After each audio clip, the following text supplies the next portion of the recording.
Hello, and welcome again to another edition of the Black Techies podcast brought to you by HBCU Digital Network.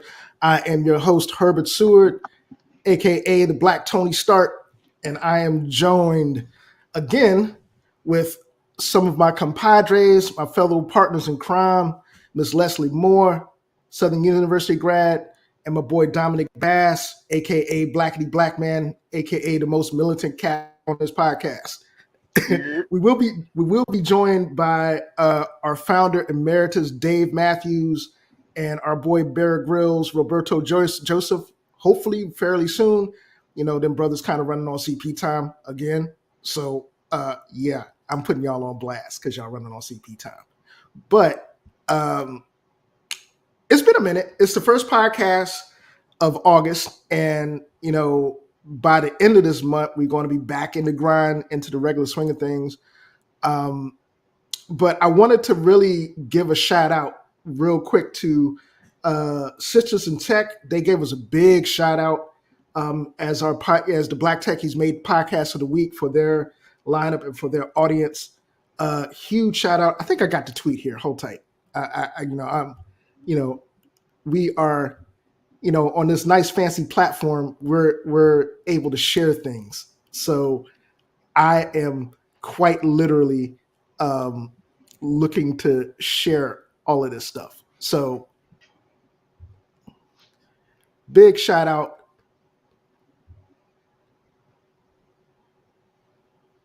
to those guys. We've got the newfangled sharing system out. So I'm really happy to see that, but I'm more so happy that we got the recognition for filling a niche that we've been trying to fill for like the last 3+ years. So, to see some other people really, take note of what we're doing, it's huge, and we really appreciate it. We have, our audiences, our followers to thank for that. So thank you guys really very, very much. Shout out to y'all, Sisters in Tech. Appreciate it. So what's everybody been up to, man? What's everybody been up to? It's the first podcast of the month. What's been in y'all bag for, since our last broadcast? I'm getting my soon-to-be freshman in high school son ready to start on his journey. It's the last 4 years. He getting ready to start high school. I am my entire IoT division for my job. So that's what's been keeping me busy and stressed out these last couple of weeks.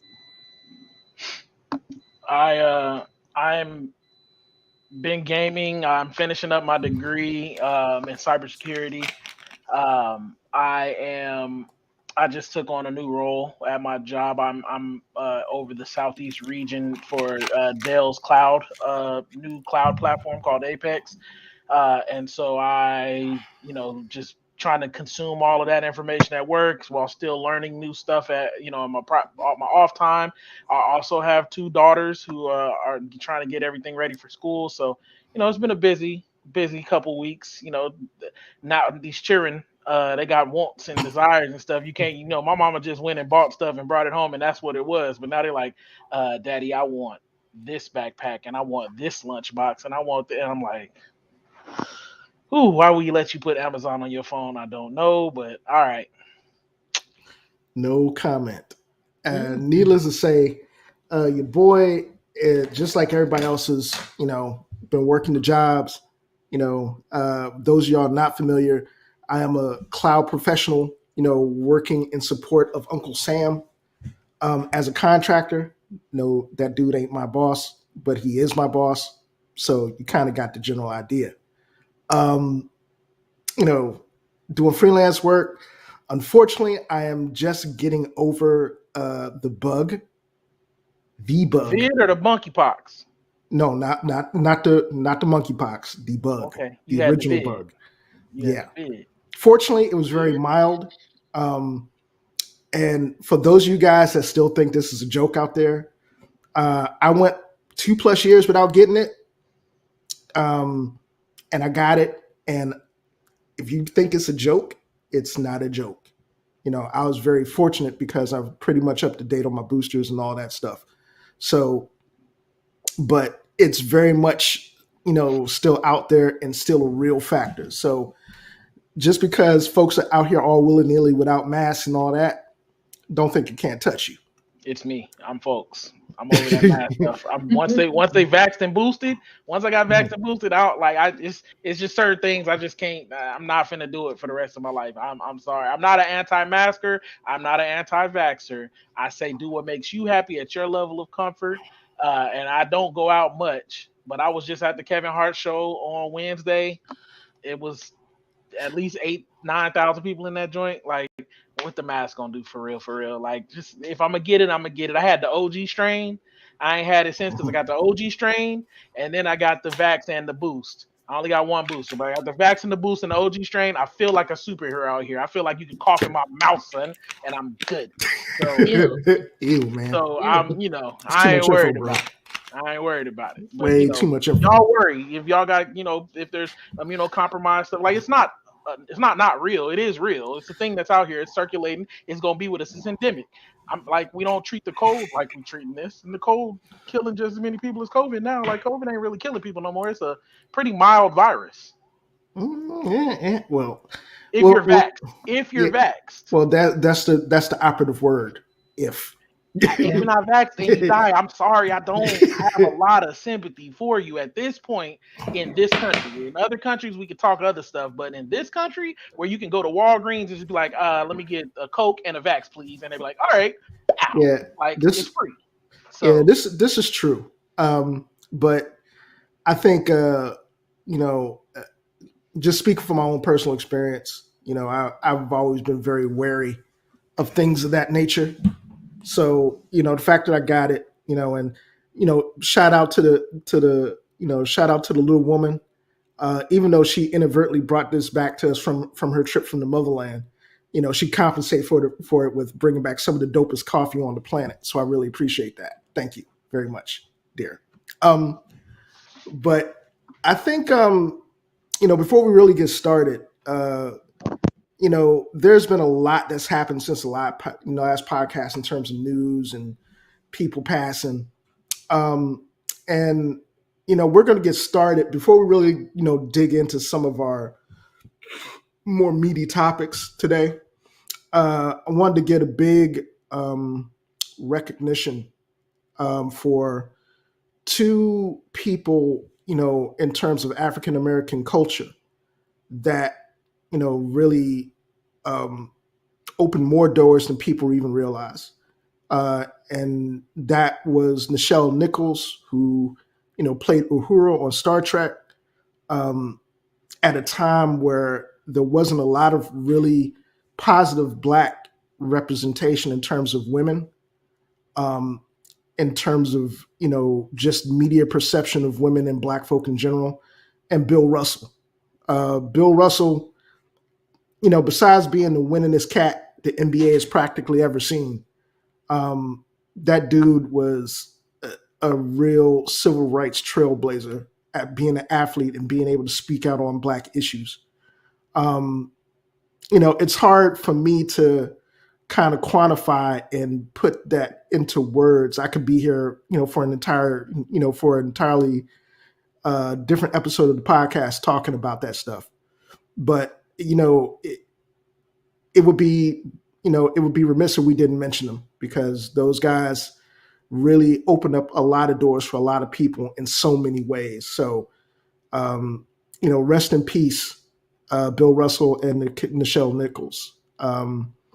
I know personally as a Trekkie, I can't look at Star Trek the same way without her in it. So, much respect to both of them. And, I think that's particularly when it comes to Miss Nichols, it's, we wouldn't have, Discoveries and, the Star Trek Discoveries and the new Next Generation and all the representation of people of color in sci-fi without her.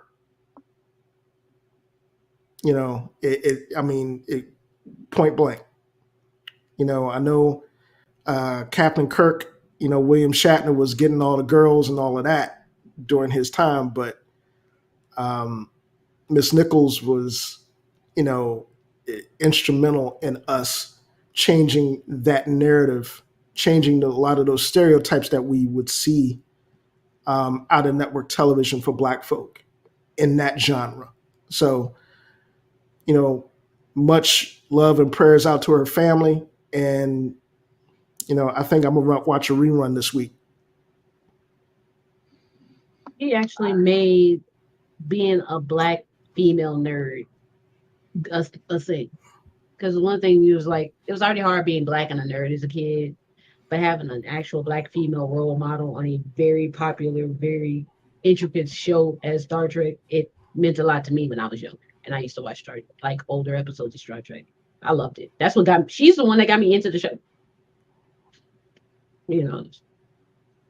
And it wasn't just the work she did on screen. She did a lot of activism off screen. She was always her authentic self, no matter what role she played in. Even when she was in Deadpool, that was one of my last favorite roles that she did, was being the blind woman in Deadpool. That was so awesome.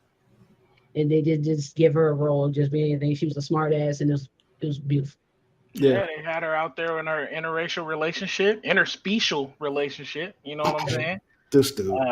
And so that was cool. I'm not a Trekkie. I do enjoy Star Trek. Some of the, I don't know what you call them, chapter series.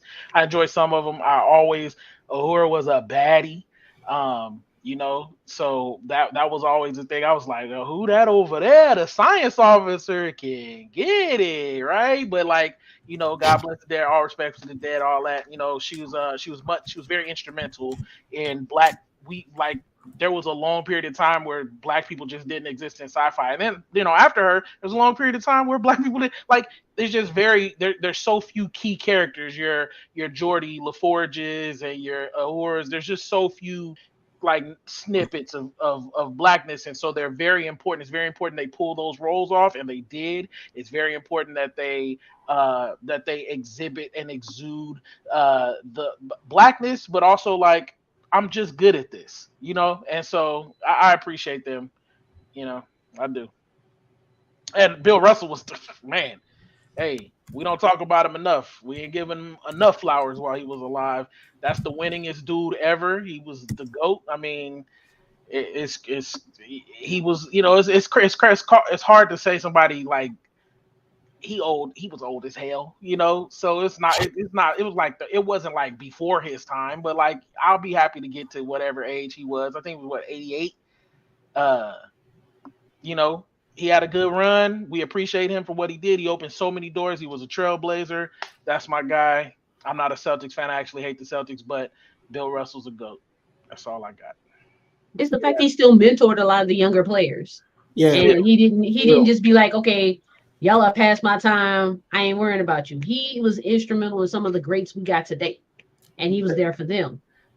And that was what's up. Absolutely. And, for those of you guys that, outside of the podcast that follow me on Twitter, I'm a sports contributor for a couple of platforms. One for Fansided, a subsidiary for Sports Illustrated, and also, for our, overlords at HBCU Digital Network. And I'm a hoopy. I'm a hoops head. I grew up on basketball in the DC metro area. And, Bill Russell is a name that, if you follow basketball, whether it's pro or college or whatever, you know who Bill Russell is. You know Bill Russell by the rings he got. You know that in an era where, again, representation for us was in its infancy. That dude with him and Wilt Chamberlain and the rest of the guys were winning everything in sight. And the fact that he served the dual purpose of mentoring so many other athletes that became advocates, Kareem Abdul, Lou Alcindor back in those days, but Oscar Robertson, Lou Alcindor, later Kareem Abdul-Jabbar. He's the GOAT. People talk about, Mike being a GOAT. That dude's the all-around GOAT. to me because his impact on the game goes beyond the game, and it goes beyond, um, you know, his success on the court. So um, that's just something that again, it's going to be hard to you can't replace a cat like that. You know, the younger cats hopefully really can really just learn and learn a lesson by his example. Well, we are up on an ad break here, real quick, for the podcast. We're going to go take a break, and when we come back, we will get into the nuts and bolts of our show. Stay tuned. Yeah, baby, you know what time it is. Now let's get it started. Are you kidding me? Unreal! While our HBCUs are mostly known for academic rigor, community, they also know how to turn up. Does he have it? Yes, he does!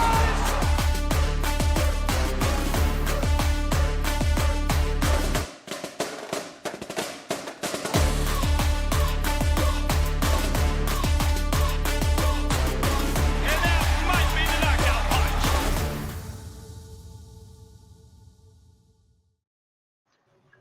All right, and we are back.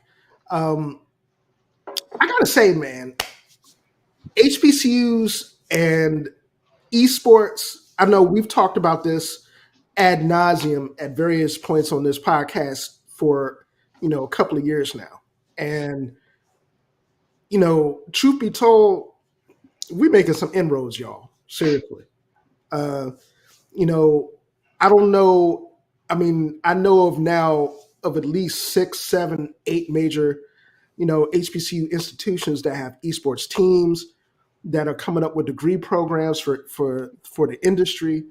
The latest that's joined that has been Benedict College, and if you guys are familiar with Benedict, they're part of the SIAC, and those guys, I mean, athletically, you probably know them by their football and their basketball, but they are really, taking a big leap into, the esports arena, not just creating their own esports team officially that's going to be in competition, at the collegiate level, but, going to whole mile creating their entire, the first, I don't know if it's the first, but creating their own esports administration and industry degree program at their school.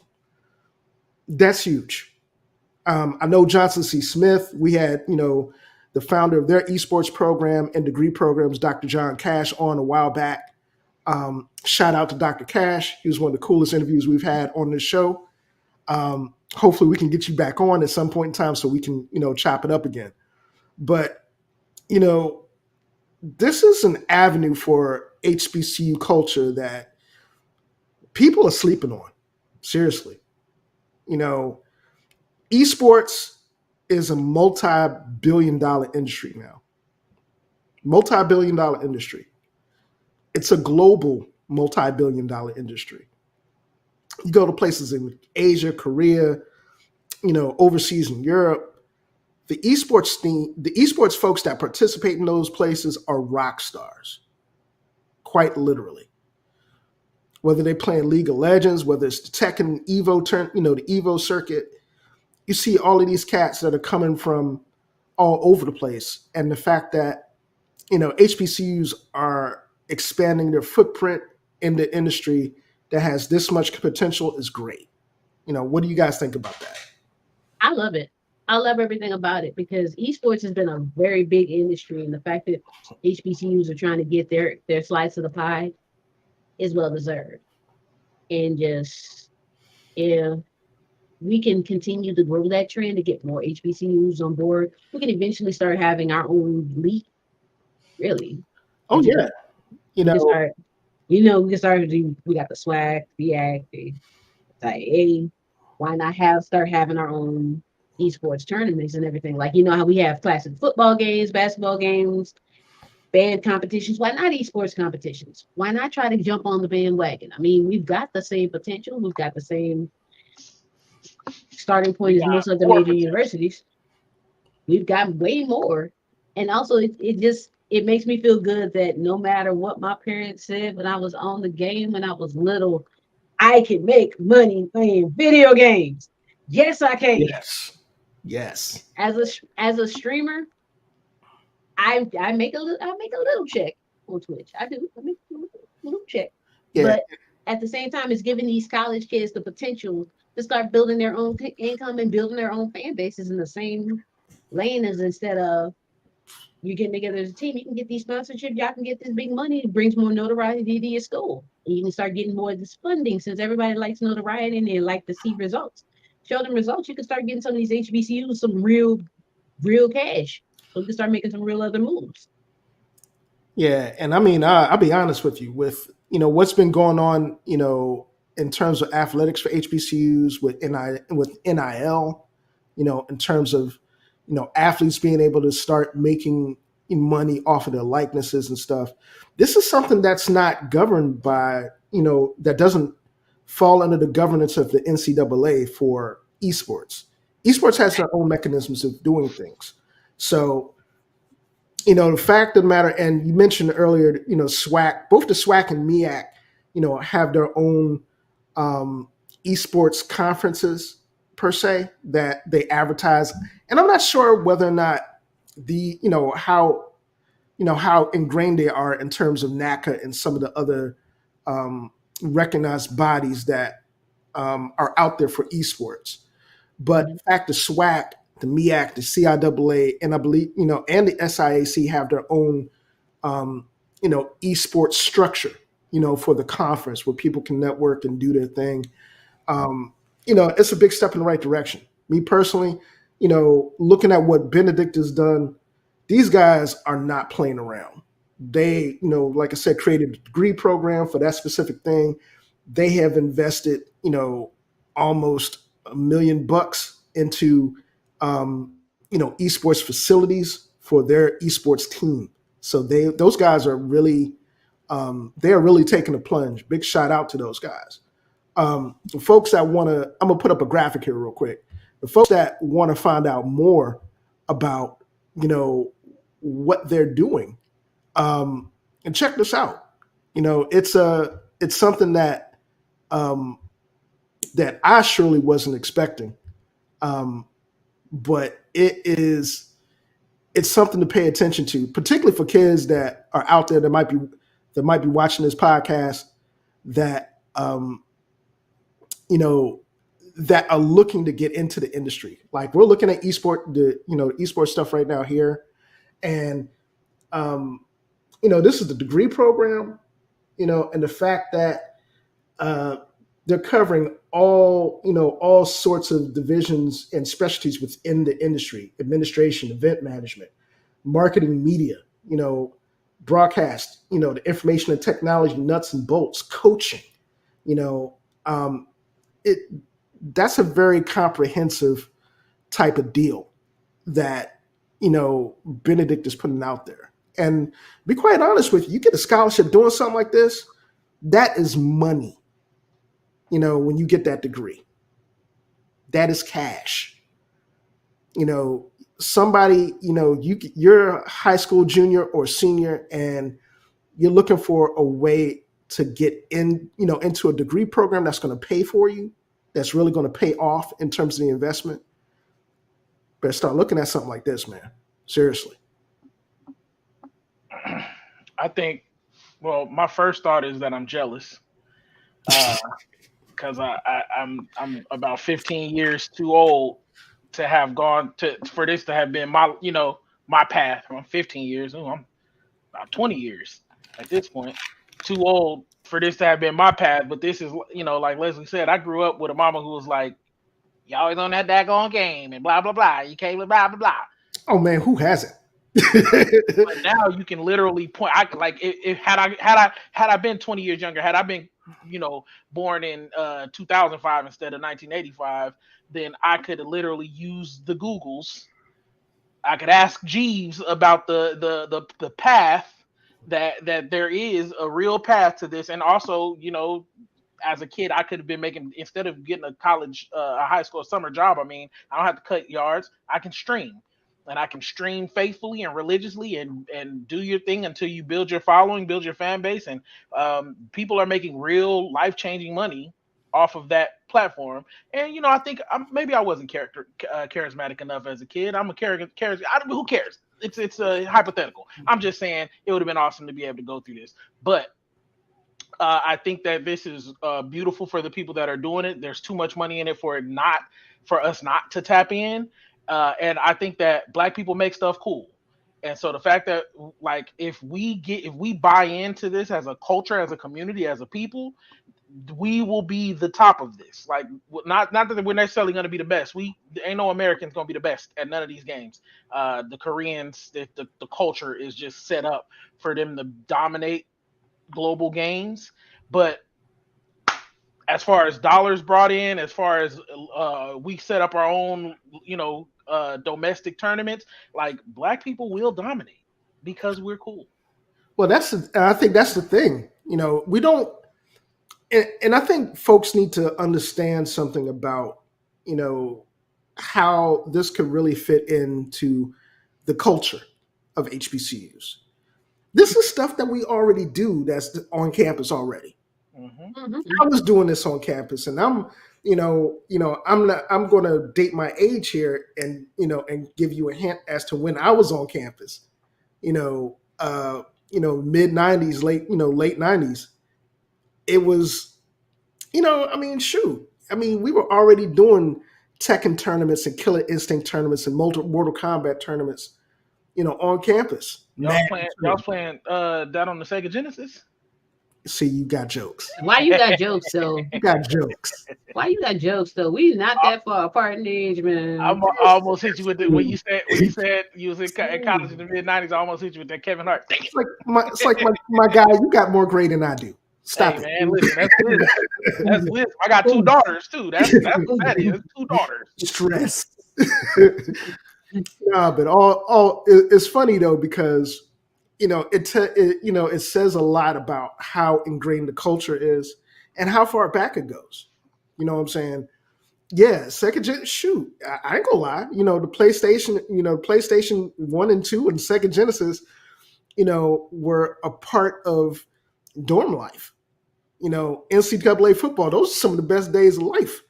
Where we in the dorm and I'm running the wishbone and playing NCAA college football and breaking people off for money in the dorm. So yeah, those sorts of things in terms of the culture, have always been there. The potential has always been there, and the fact that these days, people are really starting to embrace, that part of blerdom and nerddom. Particularly in our culture, says a lot, because real talk back then, folks looked at you sideways. If you, it's like, well, yeah, I'm going to go play a game or I'm going to go do this or do that. It's a lot more mainstream and it's a lot more accepted now, among Black folk in general. Somebody mentions PlayStation 4 or 5, that's a status symbol now.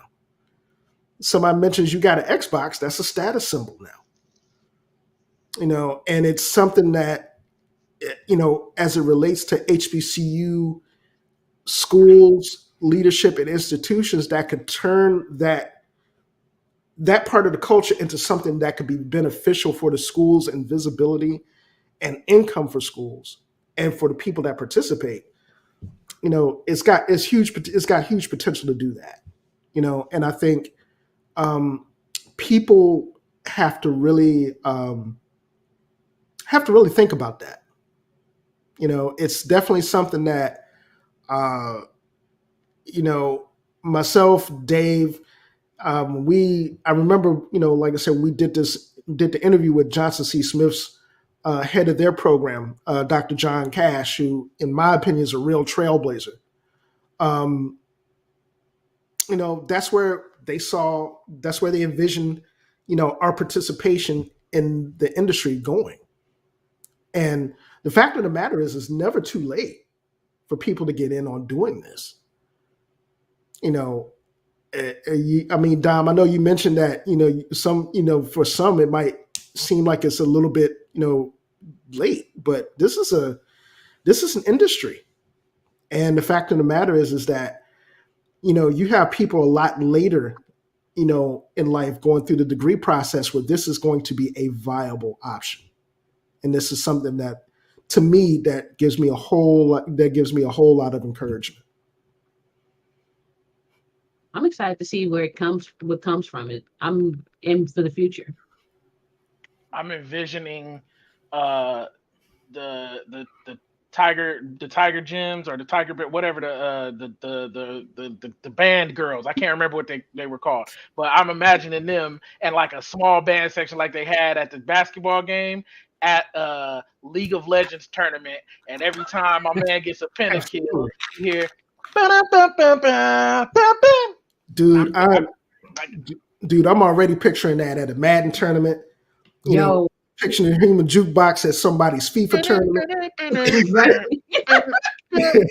halftime, halftime show. Exactly. And I mean, again, that's kind of what we bring to the table. It's something that, it's that aspect of HBCU culture is so unique to us, that we could take something like that, like an Evo tournament or a Call of Duty tournament, and add our own flair. Could you imagine a SWAC versus MEAC Call of Duty Classic? Bruh. SWAC MEAC Challenge, CIAA SIAC Call of Duty Challenge. Could you guys imagine something like that? That would be so lit. Think about that. CIAA, the CIAA championships going on during, CIAA tournament weekend. Oh, Leader Emeritus is here. Hey, yes. Hey guys, welcome Dave Matthews, our founder emeritus. He has finally joined our podcast. I know he had mentioned that he had some family time coming up, so I got to take it easy on him. So yeah. Also, I didn't realize that unbeknownst to me, Safari doesn't support StreamYard, so I had to download Chrome again. So don't ask why I'm using Safari for reasons, but so, another reason why I don't like Safari. I hate Safari. It's terrible. Hence the reason why I do my podcast on the Windows machine as opposed to the laptop. The Apple podcast. We were just talking about esports footprint, the expanding esports footprint, Benedict's program. Dave, when we did the interview with John Cash a while back, I know you remember that. We were talking about some of these same things, man. And the fact of the matter is that, Benedict getting a program, getting a degree program, word through the grapevine, Morris Brown is doing the same thing. This is really exciting stuff.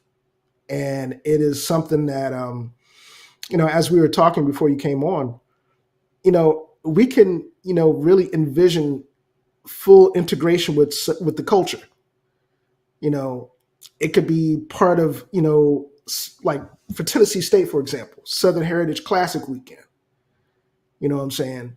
Having the esports classic to go along with it. Jackson State versus TSU in a Madden tournament or something, or really esports, like run the gamut. Have a fighting tournament, have a Madden tournament, have a League of Legends tournament.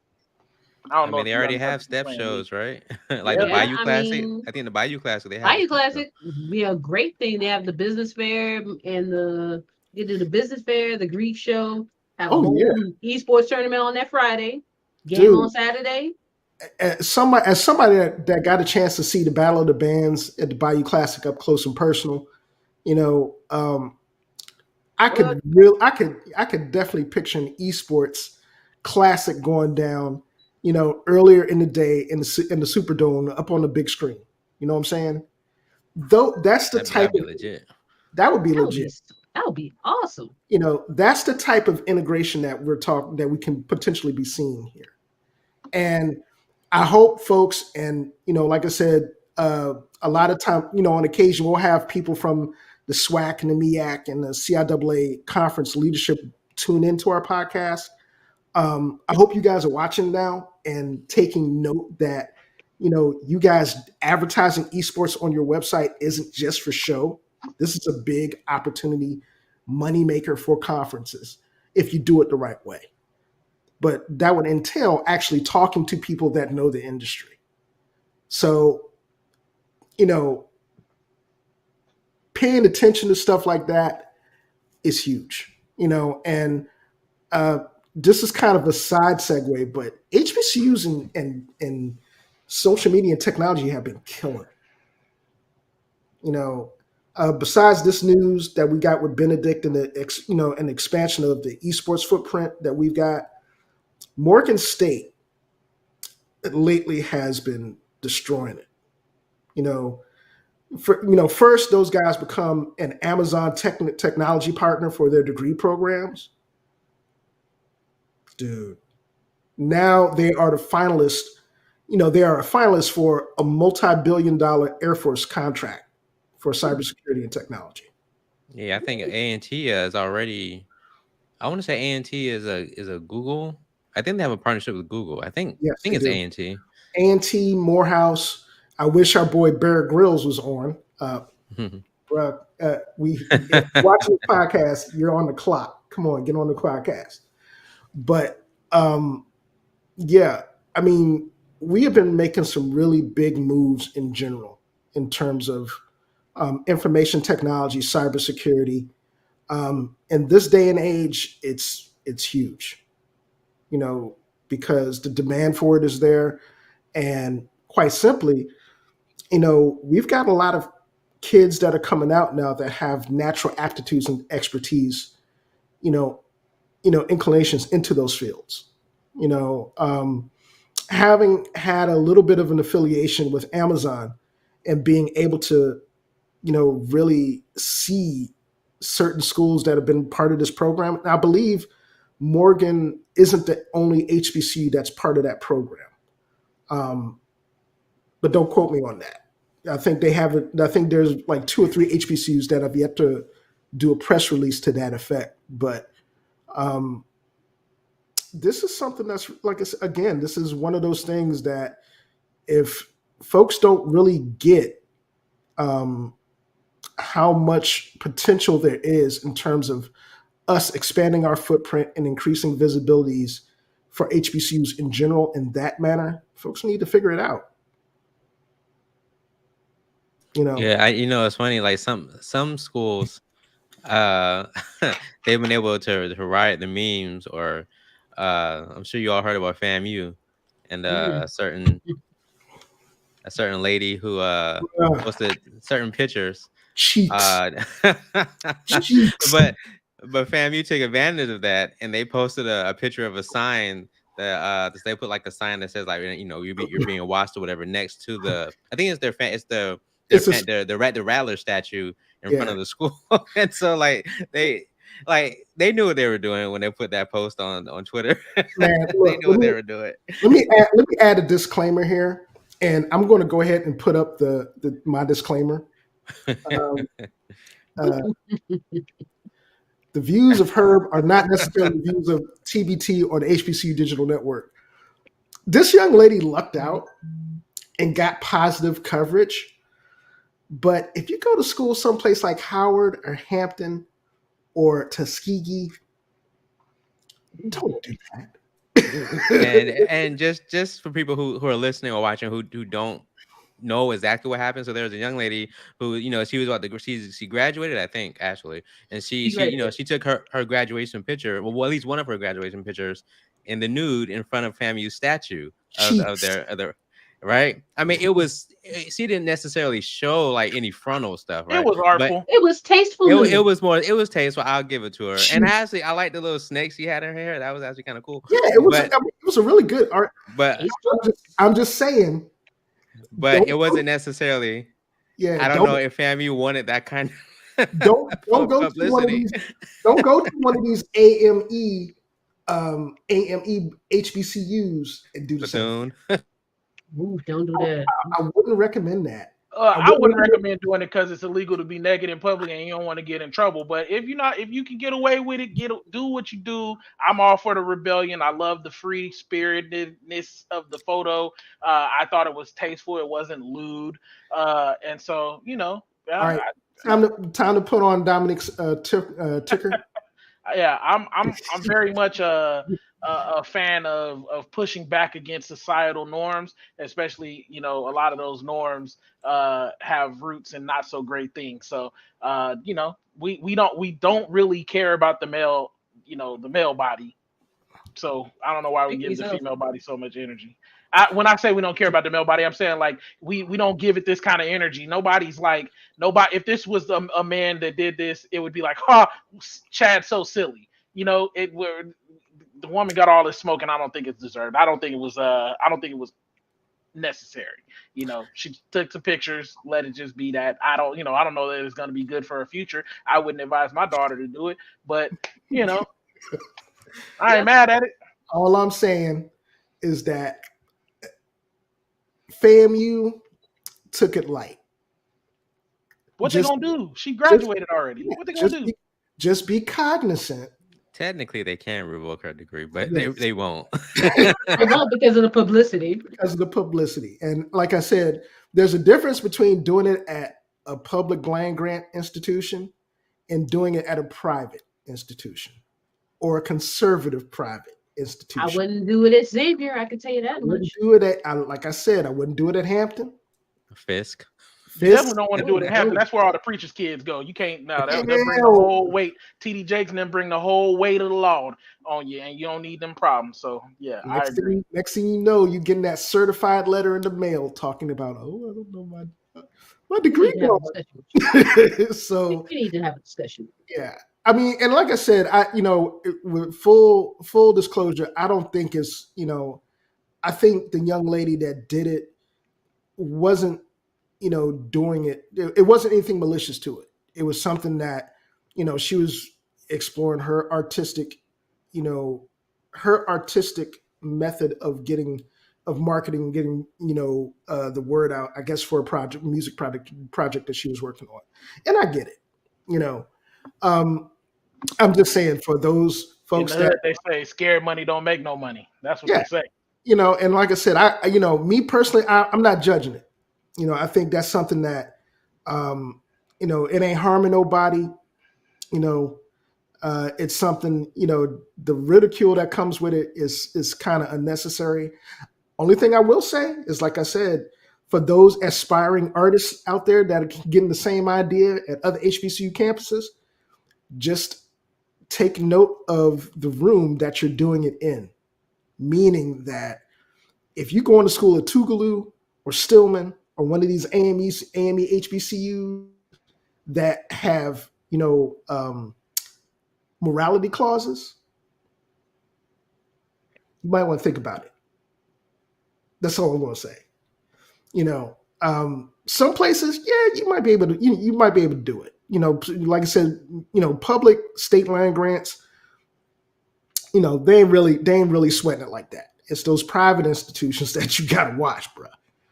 Like I said, she could do that at FAM. She couldn't do that at Bethune. Have I already missed the Blerd talk? Nope. You were right on time. And all right, I just wanted to make sure because I really wanted to talk about it. and that trailer was just, yeah, I'm a tear. I'm we got a lot to talk about. And thank you, Dave, for that natural segue. That was classic. So we are going to go ahead and take another break mandated by our HBCU digital overlords. And once we come back, we're going to get into some Blerd stuff. Stay tuned. Yeah, baby, you know what time it is. Now let's get it started. Are you kidding me? Unreal! While our HBCUs are mostly known for academic rigor, community, they also know how to turn up. Does he have it? Yes, he does!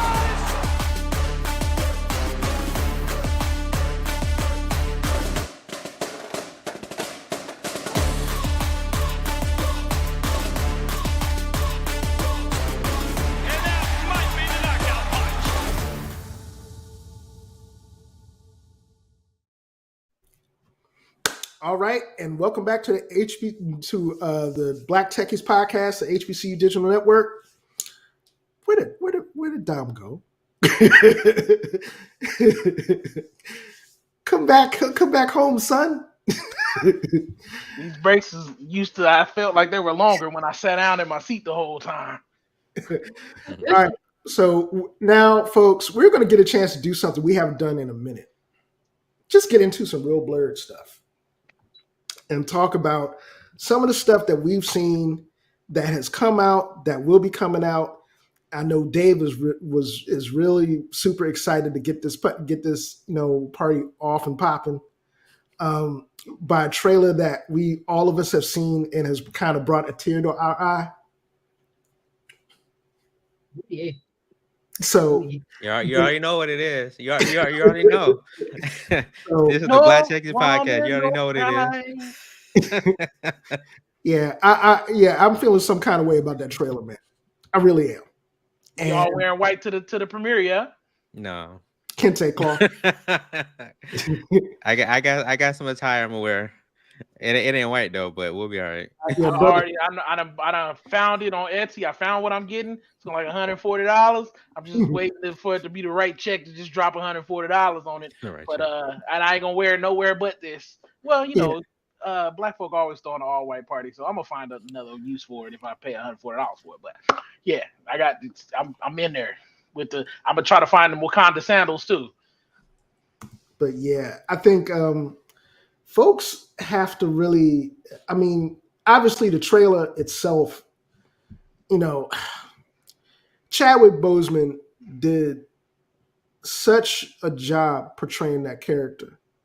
I mean, forget the fact for a moment that dude is one of the dopest actors I've seen in this generation. But he brought Black Panther, to life, in the MCU. It's to a point where people identify with the comic book character, with Boseman. That is, if there's any indicator of how good of a job as an actor that you can do, particularly on a superhero character, this is Christopher Reeve Superman type stuff where, an actor becomes synonymous with, a character. This is the same thing. Dana, black person in America that can think about the Black Panther and not think about Chadwick Boseman, period. So it's funny. This is that. I remember when it first came out. I think it was 2018, 19. I forgot when it came out. 18 sounds right. I think that was one of the few movies, right, that I've seen where Black people from like all different stripes of life. Like I even saw some of my conservative folks. They were like they held up that fist too. Like it brought everybody together because like that was our movie, right? And I feel like this next one, Wakanda Forever, that's gonna be our movie. That might be one of the most emotional movies of all of Phase 4. I think we're still in Phase 4. I teared up on the trailer. Right, like the trailer by itself. Like I cried. Like I didn't cry, but it was like a thug tear. It was like just right there, and I just look away and act like it was allergies, and ain't nobody in here but me. But yeah, it was It's emotional, and I'm very curious. I would thought let's break it down. I mean, Leslie, what were your thoughts about it? I just want to talk about every little piece of that trailer, man. Now, before Leslie gets in here, I'm going to put the share screen. I'm put the share screen to good use and play the trailer. So, yeah. Hopefully, we don't get demonetized. No, I'm just kidding. Yeah, like them strikes. Ah, damn. I mean, it's you can argue fair use though. Like if you're like reviewing something, you can argue fair use. I mean, we can argue fair use as long as we're talking over it. If we gotta continuously talk over it though. Yeah. We can't just let any let me hold off on that. I mean, our YouTube channel isn't monetized anyway, so that's what I'm saying. But we're still working on it. We're still working on it. Well, instead of playing the trailer, we'll talk about the trailer. Well, play the trailer on mute. Play the trailer on mute just so we can talk about the little pieces that's happening. So we be like, nah, stop right there. Look at this little piece right there. You know what I'm saying? Like that's now that you can do because it's not necessarily. Now, Nah. my whole feeling about it is it's emotional, not just coming from the fact that Chadwick is gone. It's watching Angela Bassett as his mother, realizing and coming to grips with her family was taken away from her, and everybody got something to say. If that speaks more to me as a black mom and a Blerd than anything. Her little speech, I cried. I cried and I looked at my own son and I'm like, that resonates. That hits home. That hits home on a whole different level. The movie itself, thrilled about, but I'm thrilled to see how they, even knowing that Black Panther, a Black Panther will be crowned, another one will be there. It's how it's going to be more of an emotional family. How do we rebuild our tribe back from having everything taken away? Yeah, I'll be honest with you, man. Watching the trailer and seeing some of the potential tie-ins that the movie can have, bruh. I mean, we saw a glimpse of Namor the Submariner in it. I can't wait. You know, He's the antagonist. he's the antagonist, obviously. But rumor mill is you're going to get a new origin for Ironheart, coming through the movie, and there are going to be a lot of other tie-ins, that are going to eventually make their way to the Avengers and to some other things that are going to be involved in later, MCU projects. It Specifically, actually opens the door for Fantastic Four a little bit further than WandaVision did. We're bringing back Agatha Harkness. yeah, That was the start of bringing in Fantastic Four in this new phase. Well, the That's last just not Doctor Strange what they movie, the last Doctor Strange movie opened the door for everything. yeah. Yeah. There's nothing that's off the table, including a recasting of T'Challa. And including a recasting of T'Challa. Even if you don't call him T'Challa, you can just bring some other brother from another multiverse and have him fall into this one. And hey, I'm not T'Challa on my home world. I'm T'Challa. And then it's and he's the new Black Panther, because I don't think they want to let Shuri be the Black Panther long term. Man, where's that caption at? Yeah. So one thing I will say that is interesting, right? And one thing I really like that they did, I will say I don't know a lot about Namor. I didn't read any of his comments, but I like the fact that they're integrating I think Mayan culture, Mayan culture into it, right? And I think that's a good because both the Mayans and most of the African continent was colonized by Europeans, right? And so they probably have a closer relationship, also, I guess you could say. Is an anti-hero because he's really a good guy. Right. He's just an angry good guy. Sometimes, yeah. Right, that's what I'm saying. Like, I mean, he did flood Wakanda in the comics. Yeah, I'm saying he's like Spawn. You know what I mean? Like, he's an anti-hero. So, like, he's usually a good guy, but he's Atlantis over everything. And so sometimes he's just like, nah, I'm tearing it all up. You know what I mean? But I think that at some point in this movie, they're gonna flip and find another bad guy to ally over. I think that's my personal projection, just because he can't be a bad guy. Just like M'Baku, right, he's not a villain. Like you say, he's an antagonist, but he's not a villain per se. Right. Which if M'Baku ain't a bad guy, then Namor can't be the bad guy, because M'Baku really was, he like a good guy in this current iteration of Black Panther, but he's definitely like a persistent bad guy, a persistent antagonist to T'Challa in the comic books, Yeah, and I think that's one of the big things with the MCU that people sometimes fail to realize is that this is not the comic books. This is not the comic books. MCU is kind of writing their own canon with some of these characters. It's hard for me. It's hard for me as a fanboy. Like, having tall Wolverine and the X-Men was hard for me. Having Hugh Jackman standing an inch and a half over Cyclops, I was like, come on, man. At least have my boy hunched over a little bit. Like, man, as a side note, before we get further down the rabbit hole, who watched, the Illuminati take the L that they did? In Multiverse of Madness. Like, bruh, you ain't even scratch her. Bruh. What I mean, listen. I get Mr. Fantastic. He don't belong in that fight. You're gonna get wrapped up. I get it, but you mean to tell me Black Bolt? But I mean, what she did was cold. But like, That was Right. Like, you know, Reed Richards in reality, he would have been smarter than that, not to reveal what Black Bolt could do. He's like, you know what? You can just open your mouth and get rid of you. And she's like, well, thanks. Don't even worry about that. Yeah, dude. Like, but yeah, I mean, also Miss Marvel or Captain Marvel, not Miss Marvel. Captain Marvel, top 3 strongest superheroes in Marvel. Right. Yeah. Ain't no way. Right. Scarlet Witch just handling her like that with other people around. I could see Scarlet was beating her, but not that easily. I mean, it was just the comic. It was just the sheer comical factor of how they went out, which got me. Yeah, it was a kind of a silly movie. It really was. Yeah, but you know, we got some other. You know, we got a couple of other trailers and things that are coming down the pike. Black Adam. Black Adam. Oh yeah, yeah. Now, I saw the trailer initially and I was pretty excited about it. But then I thought about DC's track record. Okay. I'm glad you brought it up. Okay. All right. That's it. I was like, I want to be excited. Dwayne ain't put no bad movies out. Yeah. And he wanted to play this. He was lobbying for this. Yeah. And maybe he'll do with this what Ryan Reynolds did for Deadpool and make sure that it's not a trash movie. But yeah, exactly. If it was animated, I'd be all for it. Their animated movies are phenomenal. Now, their live action movies are trash. Yeah, and I mean, not all I'll say I like Man of Steel. Hit or miss.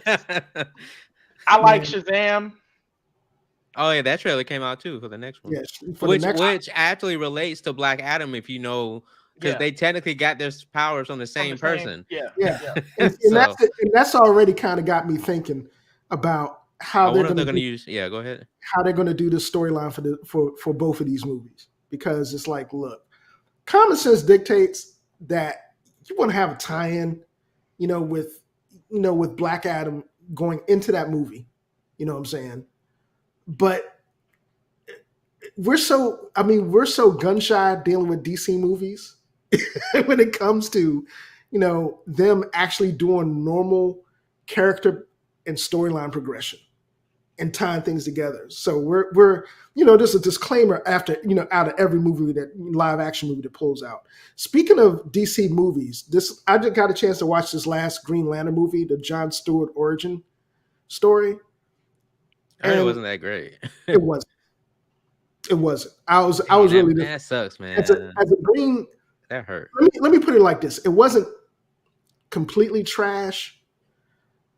It had potential in terms of telling the story, but I'm not going to put out any spoilers for folks that haven't seen it. But they turned Hal Jordan into a douche. Oh, completely.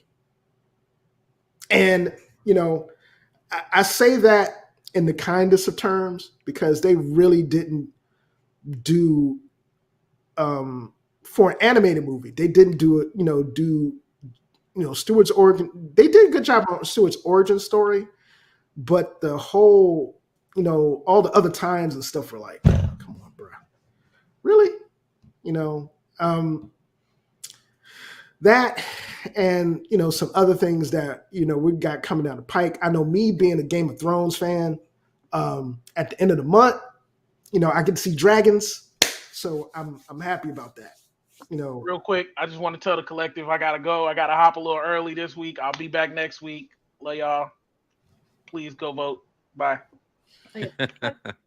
Thank you for Blackie Black Man, and he's one of our stalwarts. Like I said, who you're looking at is normally our core, including Roberto Joseph, I think he's stuck across the border someplace.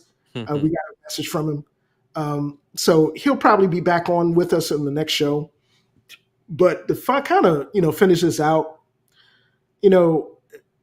House of the Dragon, I'm looking forward to. I mean, good. Oh, no. Go ahead. I'm looking forward to the Lord of the Divine movie, the African Queen movie. That's what I'm looking forward to. I think it's this month or next month. That's what I've and heard. having the all-female African army. Let's Wait, talk about is that those. Oh is yeah, that the woman? Is that the Woman King? Viola, the Woman King, Viola Davis. Yeah. Now on This that, is based on a true story, by the way. it's a true story, but I want folks to understand this when they're watching this. The story of the Dahomey is not a clean one from a historical perspective. So, folks going into this movie, if they portray the movie the way that they're supposed to portray the history, folks gonna have some questions because the Dahomey, for lack of a better term, were active participants in the transatlantic slave trade. So people need to understand that going into the movie. So if somebody drops some accurate history in the movie, then be like, man, this, and we know responses to stuff like this sometimes, like where they just tried to make it look bad because it was, it was a black movie and it was going to do well. No, it's part of the history. So it's a good. I mean, me personally, I'm looking forward to seeing it because, that particular aspect of, the history in terms of the military prowess of the women that are being portrayed is great. There's, you talk about Amazons and then you talk about, the Dahomean warriors. That's real, real to God, legitimate history, and it's good stuff that's being portrayed on screen. I think there's some other things that are coming out too. There's one thing for me as a veteran, as a Navy veteran. Yeah, I was going to say that one. Yeah, Devotion. Story. That's the name of it. Yeah. Of the first naval aviator, African American naval aviator. Commander Jesse L. Owens. Dude, if anybody is familiar with his story, during that period of time before the Korean War, black folk were catching hell in terms of integration of service in the military. This guy was the first naval aviator that came through, pilot training for the United States Navy. Anybody familiar with the history of the Navy and race relations up until integration, of the armed forces? There ain't one. It's interesting to see what they're going to do with this movie and telling his story. I'm looking forward to seeing it. A lot of good nerd stuff coming out. I'm excited about the whole fall, really. Yeah, it's gonna be pretty interesting. I know. Just kind of going back to the MCU for a minute.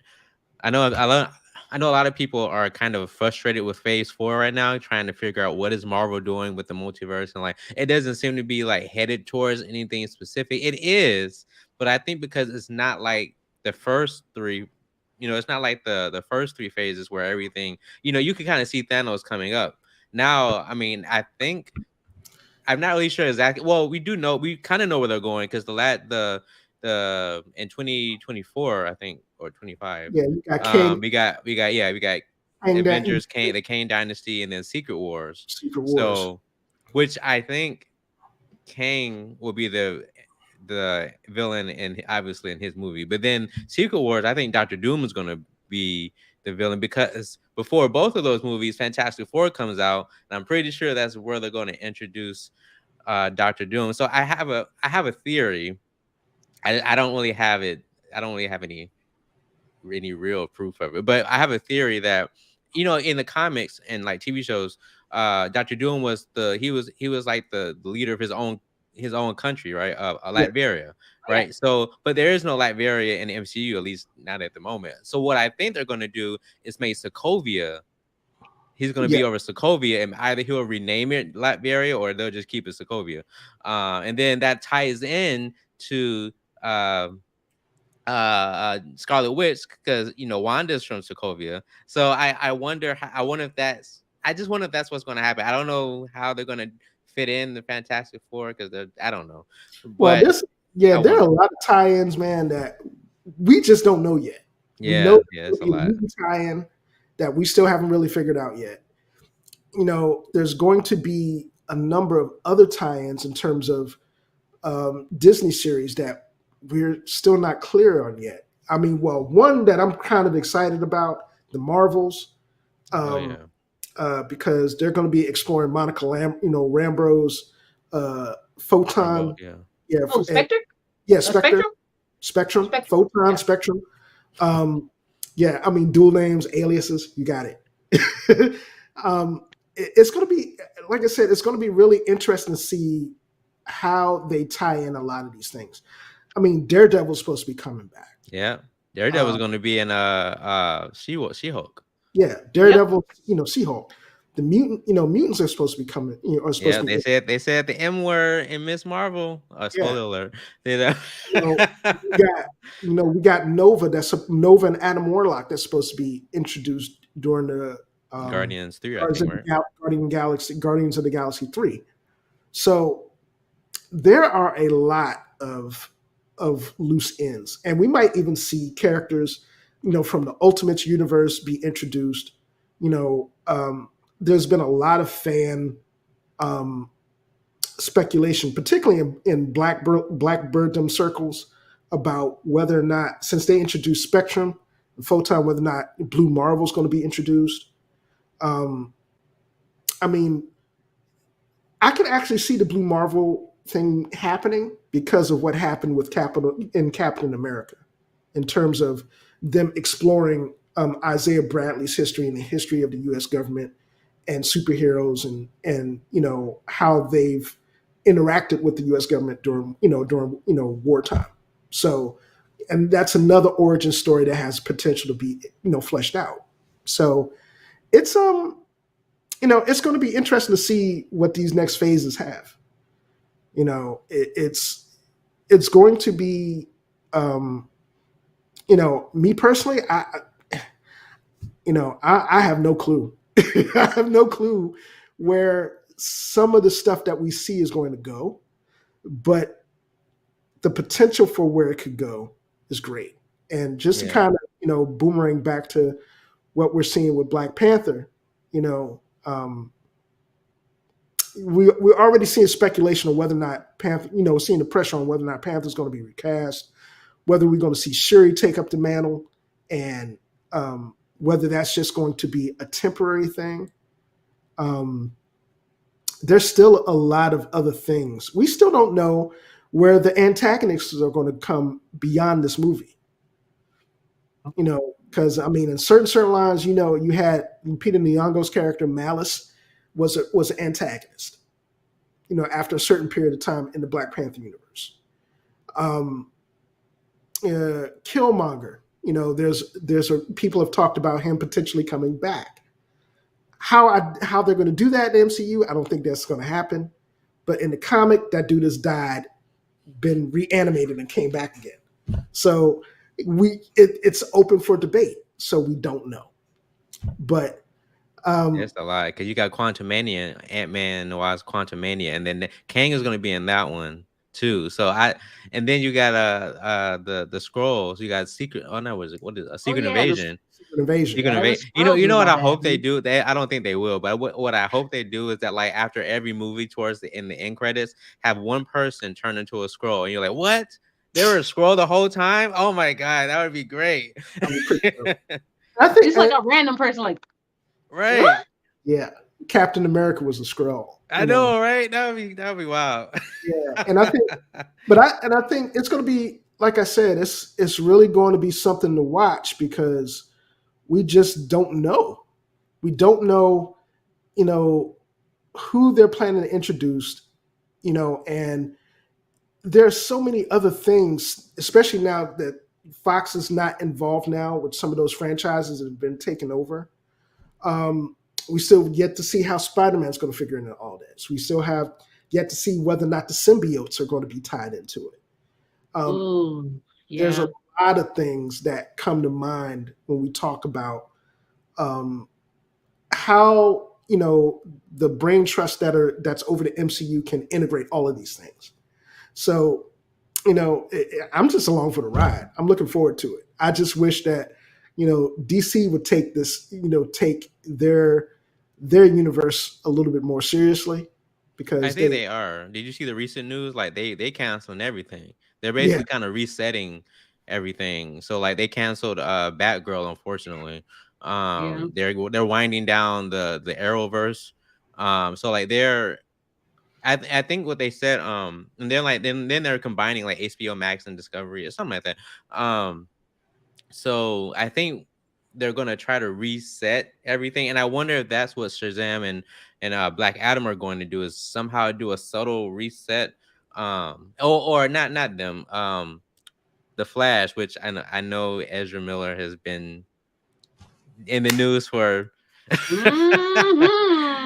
But Ezra aside, I think the Flash movie might just reset everything. Then they can just move forward and do a totally new DCEU. Yeah.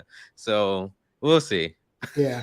I mean, right now DC's live action movies have not been the best, but their animated movies are fire. Oh yeah, the animated movies are legit. And I mean, and the storyline continuity in those movies, gives me hope.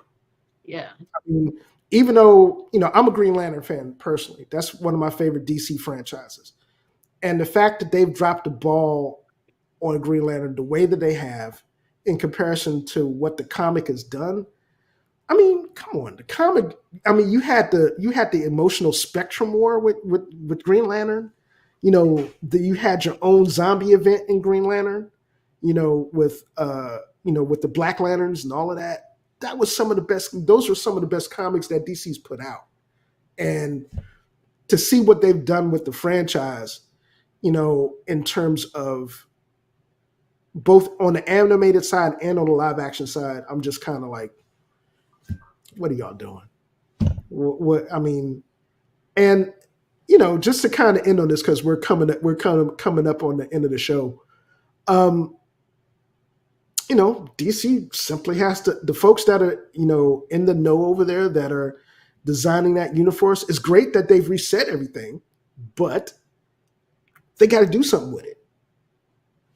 And right now, like I said earlier, the track record in terms of DC actually telling those stories is suspect.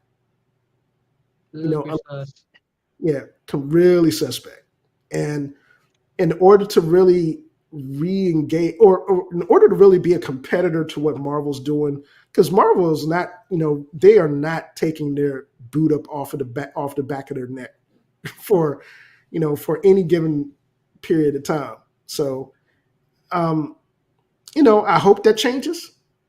As a fan of certain franchises, heck, I would love to see, DC integrate more of the Milestone universe into it. Icon, Hardware, Static Shock, those. Man, I would love to see a live action Static Shock. That'd be fire. To me, that would represent a whole another avenue to get new watchers and new people interested into what DC's doing in terms of telling stories. They have a lot of potential places. Wildstorm. I would love to see those guys, take some of those characters from the Wildstorm universe, reintroduce the Wildcats, for example. Those sorts of things, they have a lot of things at their disposal that they could do, but they haven't. And that's kind of why people look at DC with a side eye. They're like, what you want? So, but we're going to take a real quick ad break, and then we're going to close the show out. We'll be right back. Yeah, baby, you know what time it is. Now let's get it started. Are you kidding me? Unreal! While our HBCUs are mostly known for academic rigor, community, they also know how to turn up. Does he have it? Yes, he does!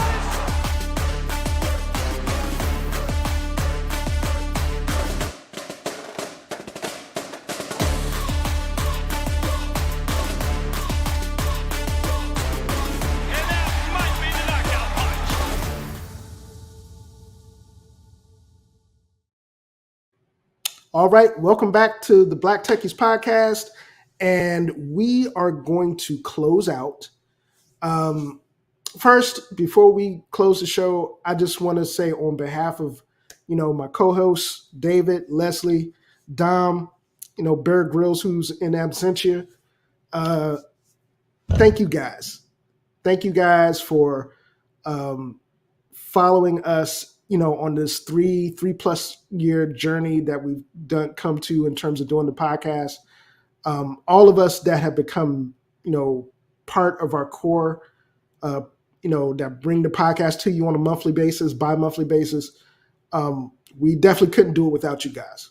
You're the reason why we do it. So thank you from the bottom of our heart. Again, thank you to Sisters in Technology that gave us the big shout out at the beginning of the show. We mentioned that earlier.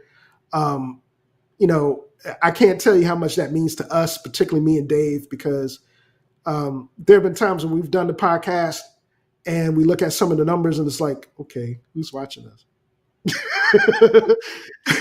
But, to know that this aspect of the show, this aspect of the podcast is reaching audiences and audiences enjoy our content, that means the world to us. So, we really, really appreciate it. You guys got any closing comments? I'm excited for next week's show. Hey, just all I'll say is I'm sure you said it probably at the beginning, but like if you're watching the podcast, you see at the top there, you can follow us on all that stuff, Twitch, Twitter, Facebook, YouTube, also Patreon. There's patreon.com/theblacktechies.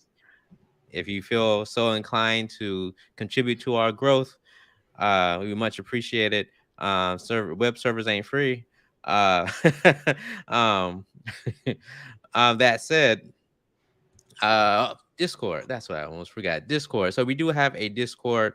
I think I'll probably put it in the show notes when I do the audio version. But yeah, feel free to join our Discord. We can talk about everything that was on this show, and especially all the Blerd stuff. There's a section in the Discord just for Blerd talk. So come over and hang out with us. We can talk more about Black Panther and all that stuff. So do all that, and you can follow all of us. You see my what is it called? My name in my at Pakistan. There we go. Yeah, and leave a review on iTunes. That's my last one. Yes, please leave reviews. Please like us. Please love us. You can find me on social media everywhere. Facebook, it's Less Than More, but on everything else, it's Get Rec 2020, especially on Twitch. Yep, and it's the same thing with me too. I can also be found on Facebook, at the name that you see. But I am also a contributor for HBCU Technology, Sports, and Culture for HBCU Digital Network. You can find my work on their website at HBCU Digital, as well as a writer contributor for Fansided for HBCU Sports and Athletics. And I can be found on Twitter at HHL Seward III. Since you plugging everything, I'm also a contributor to Digital Trends and IGN. This dude right here, yeah, for your technology needs, follow this dude. Okay. Well, we're really doing shameless plugs. I also have a small business called Get Rec Tech Support. I'm trying to get more women into IT and gaming. That's my mission in life, and I'm still trying to turn it into a nonprofit. It's called Adapt Her, same mission. So trying to get more Black women in tech, especially on the gaming side, because I feel like if we bring enough of us to the table, we could start having some real good conversations. In other words, we are all on our grind, and we welcome all the participation from our audiences that we can get. So again, thank you guys for joining us. We will be back next Saturday for another episode of the Black Techies podcast brought to you by HBCU Digital Network. Until then, I'm Herbert Stewart. For David and Leslie, hail Wakanda. Hail Wakanda. A very fitting end.